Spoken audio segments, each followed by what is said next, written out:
આજે આપણા સૌના વંદનીય પૂજ્ય બાબા સાહેબ આંબેડકરની જન્મજયંતિ છે. એ નિમિત્તે રાજકોટ શહેર ભાજપ દ્વારા પુષ્પાંજલિ નો કાર્યક્રમ અહીંયા રાખવામાં આવ્યો છે.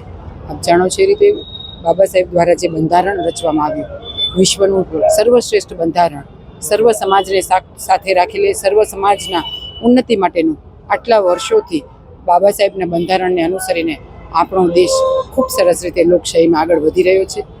નાનામાં નાના માણસને કેવી રીતે માન સન્માન મળે, દરેક લોકોને સાથે રાખી શકાય, દરેક લોકોને સમાન હક મળે અને સવિશેષ નારીઓને શિક્ષણ અને સમાન હક મળે, એ માટે થઈને બાબા સાહેબે આજીવન પ્રયત્ન કર્યા હતા.